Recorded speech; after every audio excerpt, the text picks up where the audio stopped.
জুলাই আন্দোলন ছিল জাতীয় মুক্তির সংগ্রাম, এটাকে অবজ্ঞা করে কোনো বক্তব্য দেয়া ধৃষ্টতা বলে অভিহিত করেছেন চিফ প্রসিকিউটর তাজুল ইসলাম। জুলাই হত্যাযজ্ঞে মানবতা বিরোধী অপরাধের মামলায় আনিসুল হক এবং সালমান এফ রহমানের বিরুদ্ধে অভিযোগ গঠনের উপর আদেশের জন্য 12 জানুয়ারি দিন ঠিক করেছে আন্তর্জাতিক অপরাধ ট্রাইব্যুনাল 1। চিফ প্রসিকিউটর বলেন, 24-এর আন্দোলন দমনে কারফিউ দেয়া এবং ইন্টারনেট বন্ধ করার মতো শয়তানি ও কুবুদ্ধি করেছিল সালমান এফ রহমান, আনিসুল হক ও জুনায়েদ আহমেদ পলক।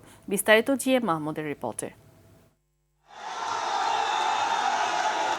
24 জুলাই আগস্টে আন্দোলন চলাকালীন কারফিউ দিয়ে এবং গণভবনে ব্যবসায়ীদের সঙ্গে বৈঠক করে হত্যাকাণ্ডে সহায়তা সহ 5 অভিযোগে সাবেক আইনমন্ত্রী আনিসুল হক এবং সালমান এফ রহমানের বিরুদ্ধে আনুষ্ঠানিক অভিযোগ গঠনে আসামি পক্ষের শুনানি হয় মঙ্গলবার। শুনানি শেষে অভিযোগ গঠনের উপর আদেশের জন্য 12 জানুয়ারি দিন ঠিক করেছে আন্তর্জাতিক অপরাধ ট্রাইব্যুনাল 1। যদিও অভিযোগ অস্বীকার করেছে আসামি পক্ষের আইনজীবী। বলেন, ঘটনার সঙ্গে তার মক্কেলদের সম্পৃক্ততার তথ্য প্রমাণ উপস্থাপনে প্রসিকিউশন ব্যর্থ হয়েছে। আইনগতভাবে আনিসুল হক অথবা সালমান এফ রহমানের এই ধরনের ঘটনার সাথে সম্পৃক্ততার কোনো অভিযোগ ও তথ্যপত্রের মাধ্যমে এই ট্রাইব্যুনালে উপস্থাপন করতে পারেননি। বলেছি ওনাদেরকে এই অভিযোগ থেকে অব্যাহতি দেওয়ার জন্য।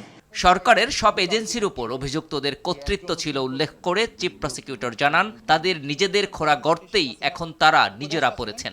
যত ধরনের শয়তানি, যত ধরনের দুর্বুদ্ধি এই গণহত্যা করার জন্য এই দুজনের কথোপকথন এবং অন্যান্য সামগ্রিক সাক্ষ্য প্রমাণের থেকে স্পষ্ট যে এই দুজনের সরকারের ডিসিশন মেকিংয়ে তাদের উল্লেখযোগ্য ভূমিকা ছিল। এ সময় জুলাই আন্দোলনকে অবজ্ঞা না করার আহ্বান জানান তিনি। জুলাই আগস্টের আন্দোলন, জুলাই চার্টার, জুলাই সনদ এবং রাজনৈতিক দলের ঐক্যমত্যের মাধ্যমে এটা জাতির মুক্তি সংগ্রাম হিসেবে বিবেচিত। এই সংগ্রামকে সন্ত্রাসবাদী আন্দোলন বলার ধৃষ্টতা কেউ যেন না দেখায়।